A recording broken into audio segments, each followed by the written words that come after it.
Hi guys, welcome to my YouTube channel. Today we're going to be talking about chapter 1 of year 2 biology.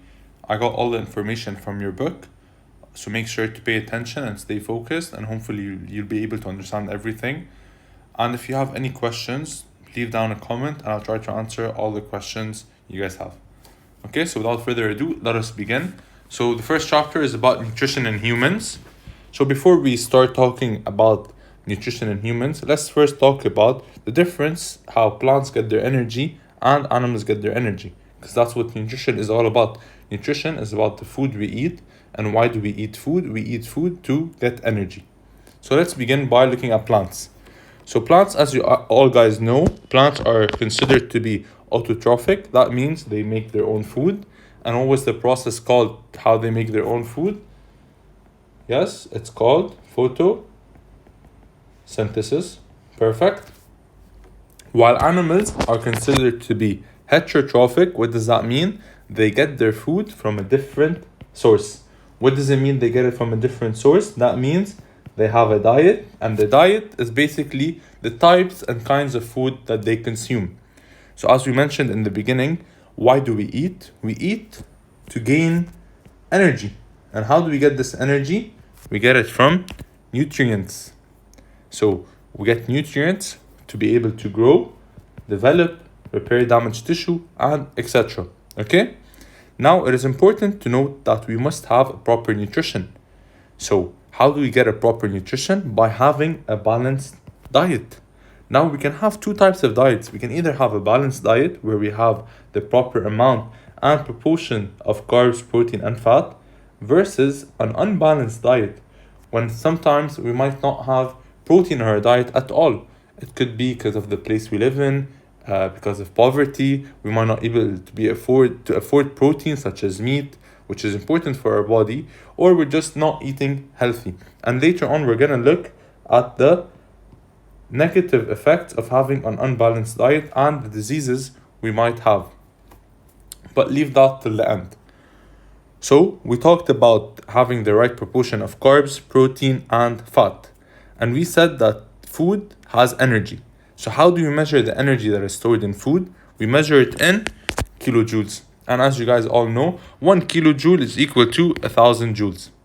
Now, if they ask you in the exam, what gives the person most energy? Of course, it is fat. And now we're going to be looking more deep into what fat is, what carbs are, what protein, all of that. So, but this is an important note to make, that 1 gram of fat contains twice the energy as 1 gram of carbs or 1 gram of protein. Now we're gonna move on to our first definition, which you guys must know. So 1 calorie, it is the amount of energy needed to raise the temperature of 1 gram of water by 1 degree Celsius. Let's read it again. So 1 calorie is the amount of energy needed to raise the temperature of 1 gram of water by 1 degree Celsius at 1 atm, which is the pressure. Okay? Make sure to know this definition really well. Now, a small note I added also, that 1 calorie, capital C, is equal to 1 kilocalorie, which is equal to 1,000 calories. Always when you have a K, it's like when we say 1 kilometer equals to 1,000 meter. It's the same thing, okay? And also a small note here that 1 calorie is equal to 4.184 kilojoules, okay? Now, let's talk about the more interesting stuff. So we're going to talk about the main types of nutrients. So we have carbohydrates, we have fats, we have proteins, we have vitamins, we have mineral salts, we have fiber, and we have water. And now we're going to be looking at the source. So where we get carbs from, where we get fats from, where we get proteins, because it's all going to be through our diet and the types of food we eat. And then we're going to also be looking at their roles, so their importance to our body. Okay? So let's begin. There's this table I got from your book. It's a very, very important table. Very important table. If you know this table, you're going to master this chapter just with the diseases and the deficiencies in one of those nutrients that people will have. If you know that and this table, that will be perfect. So And I'm gonna use this table to go back and forth to it, but let's directly begin. So the first nutrient we have are carbohydrates. So carbohydrates can be split into two: sugars and starch. Remember, starch comes from where? From plants. It's only present, as I wrote here, starch is only present in food types of plant origin. Why is that? Now we're gonna look down there. But remember that we said excess glucose, as we have it here, and plants is stored as starch. But now let's focus on the source of carbohydrates. So where do we get sugars from? From many fruits and vegetables, milk and honey. Okay? And starch, as we said, of plant origin. So potatoes, yams, cassava, peas, cereal grains and beans. Okay? So that's where we get them from. You must know the source. And now we're going to be looking at the role. The role of carbohydrates is they serve as major sources of energy. It's the immediate source. So your body needs energy. The first thing it's going to grab to burn are carbohydrates. So carbohydrates, we break them down to glucose. Okay? So carbohydrates are basically made of several molecules of glucose joined together. Okay? And we'll go into detail about it in the next chapter when we talk about the digestive system. So why do we break carbs into glucose?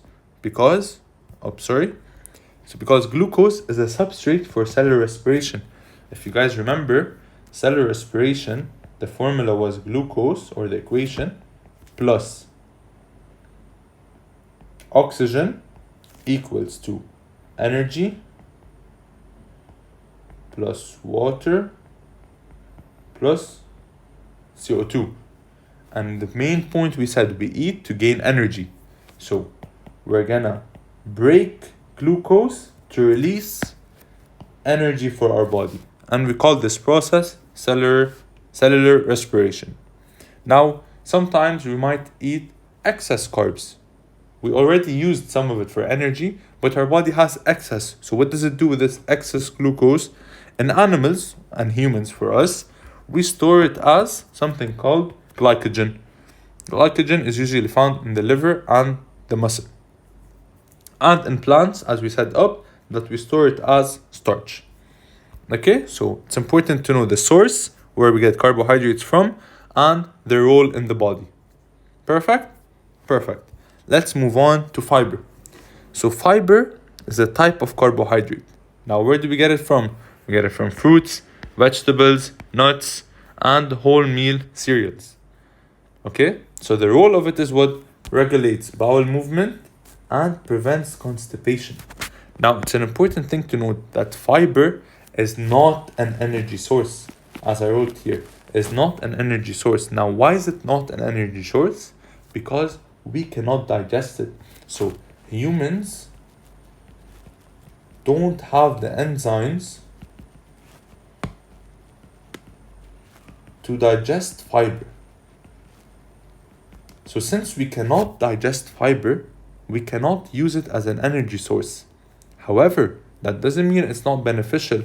It's still important for the digestive system, because since we cannot break it down, it acts as a way for allowing us, it builds on our fecal matter and allows it to drop easily. So that's why it prevents constipation, and also it can prevent colon cancer.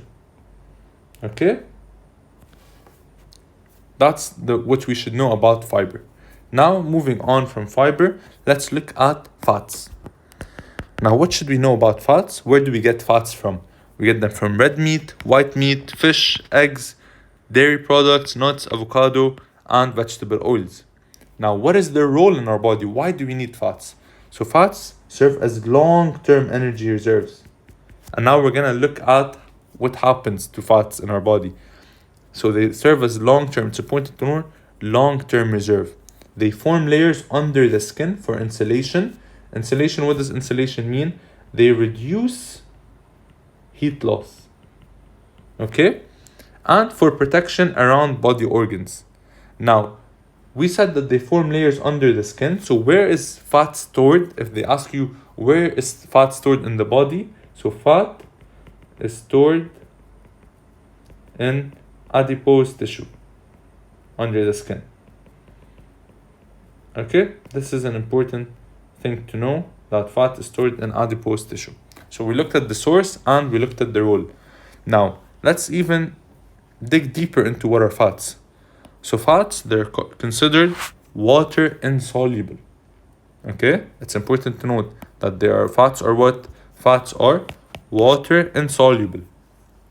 And we can split fats into two categories. We can either say they are saturated fats or they are unsaturated fats. Now, usually, saturated fats are unhealthy. So everything you eat, junk food, is saturated fats and it's unhealthy for your body. And it's important also, I'm sure you guys have heard that saturated fats plus if we eat food with high cholesterol, what can we develop? We can develop heart disease. Okay, so this is an important thing to know, and for you guys to not eat junk food all the time. So, but let's go back. So the difference between saturated and unsaturated fats. So saturated fats are solid at room temperature, while unsaturated are liquid at room temperature. Now, saturated fats do not have a C double bond. So they don't have a C double bond. That's why they're solid. They're able to stack on top of each other.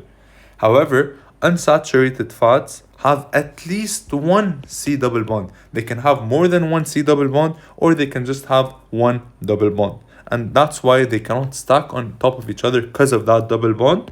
That's why they are liquid at room temperature. An example of saturated fat would be red meat and eggs, while unsaturated fat would be vegetable oils. Okay? Now let's move on to proteins. So proteins, where do we get them from? The source: red meat, fish, eggs, dairy products, peas, and peanuts. Okay? So what is the role of proteins? The role of proteins is they provide building blocks for growth of body tissues and for the synthesis of enzymes. And I'm sure you guys took before. If not, you will take it later on. Enzymes are important for the metabolic reactions that happen in our body. Okay? And it's even needed for hormones and other vital molecules. Now let's dig deeper into what proteins are. Proteins are made up first of what? They're made up of amino acids. Okay? And how many amino acids does our body have? We have 21 amino acids. Now, it's important to note that 9 of those 21 amino acids are essential. What does essential mean? Essential means that we cannot synthesize them. So if our body cannot synthesize them, what do? We get them from a different source. Which is the food we eat. So since our body cannot make them, we need to have them in our diet. And the remaining amino acids are non-essential. That means our body can make them by itself, so we don't have to consume them through food. But now it's important to note that we said carbs can be stored, fats can be stored. However, proteins cannot be stored for later use. We cannot store protein as it is. There's no way for our body to store protein. So what do we do if we have excess protein? So excess protein or excess amino acids are converted to either carbs, carbohydrates. And what did we say about carbohydrates? Carbohydrates are used in cellular respiration, as we said here, as carbohydrates are broken to glucose, and after they're broken to glucose, they undergo cellular respiration to release energy.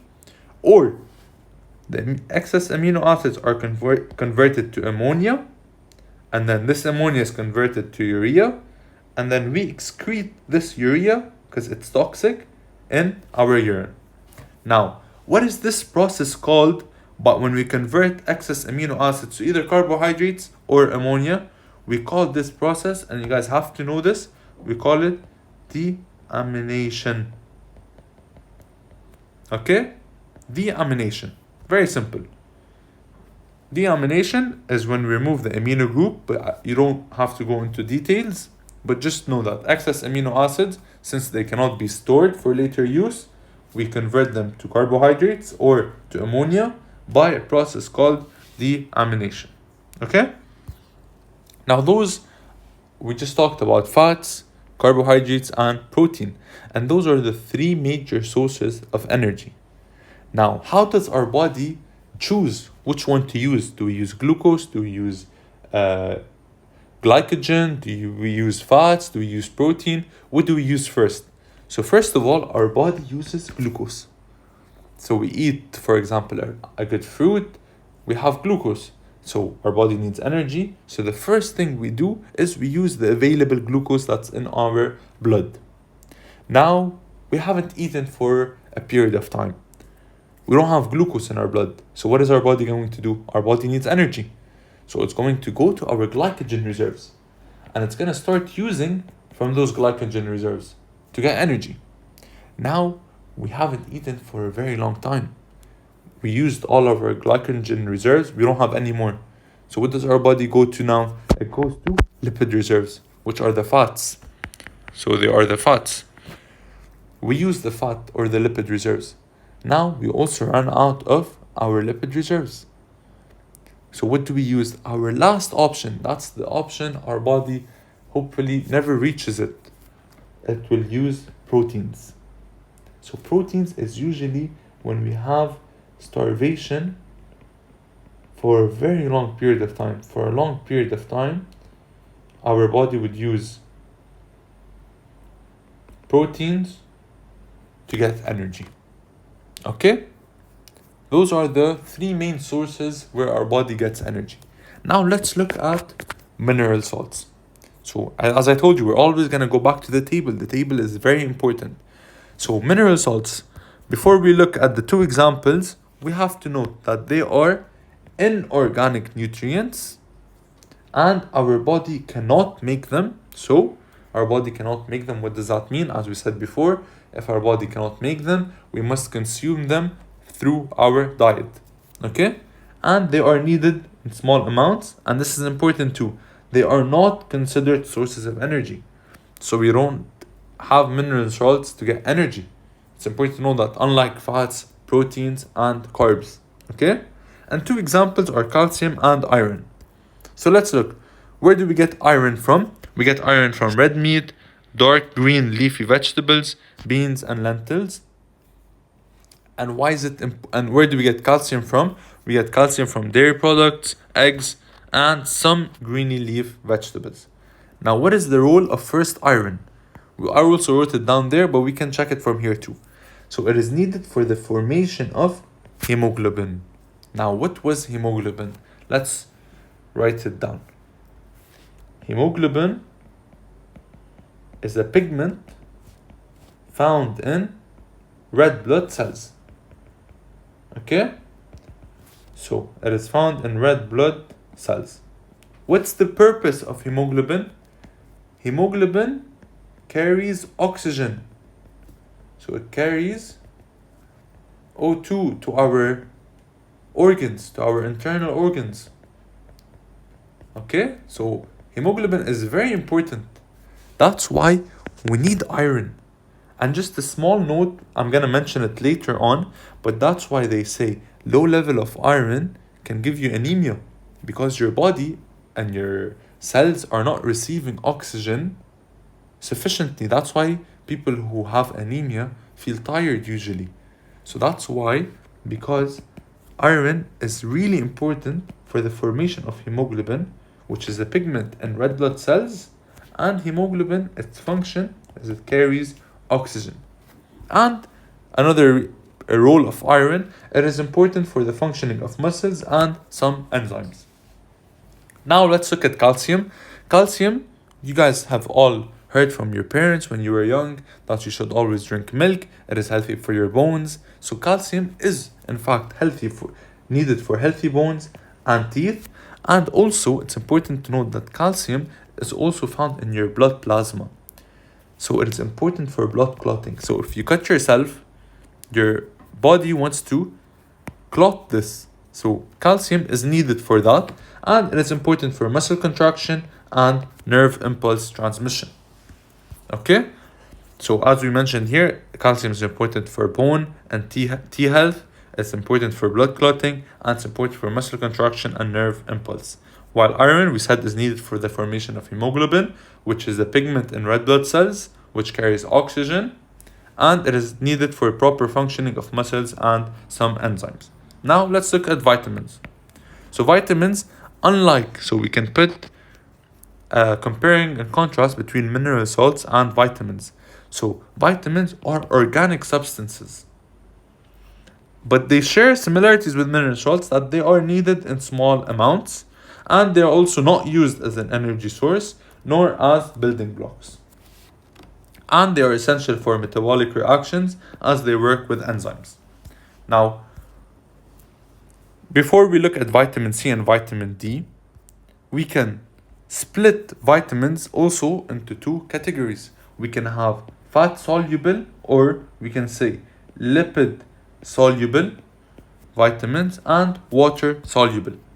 So there are 4 fat soluble vitamins: A, D, E, K. Okay, and water soluble are all the rest. I just mentioned 2 examples, which are vitamins B and C. Now, for our chapter, we're just going to focus on vitamin D and vitamin C. So let's begin with vitamin C. So as we said, vitamin C is water soluble. I'm sure you guys have seen in pharmacies where sometimes they offer you vitamin C. It's usually in a drink. However, vitamin D is fat soluble, not water soluble. So where do we get vitamin C from? Fresh citrus fruits and fresh cabbage. So fresh citrus fruits such as oranges, for example. And what is the importance of vitamin C? It is needed for gum, which are your teeth, and skin health, tissue repair, and the proper functioning of body systems such as the immune system. That's why sometimes when people have the flu, they tell them drink vitamin C. It can support your immune system in fighting diseases. Now let's look at vitamin D. Vitamin D, the source of it is egg yolk, certain types of fish, liver meat, and it can also be synthesized by the skin when exposed to sunlight. That's why sometimes they tell you stay in the sun in order to get vitamin D, because your skin can synthesize it by itself. And why do we need vitamin D? We need vitamin D as it is needed for the proper absorption of calcium in the intestine and the formation of strong bones and teeth. So the difference between vitamin D and calcium directly impacts our bone health, our teeth, okay?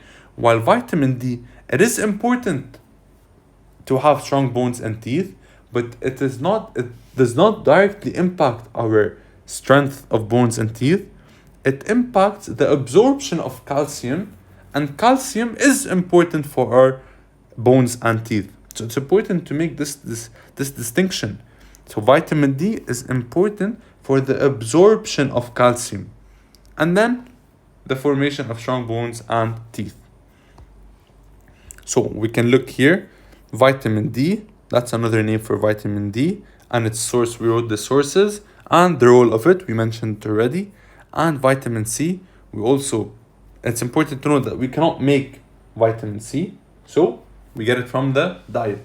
And it's important for the health of gums, skin, tissue repair, and immune system. And a small note is that vitamin C is heat sensitive, so it's better not to expose them to heat in order to get the benefits. And finally, we have water. So water is very important. We all know that. But let's look at why water is important. So first, here we all know where can we get water from: by drinking juice, beverages, watermelon. It's important to know that some foods have a huge percentage of water. And now we're gonna look at the role, but let's look at the role now.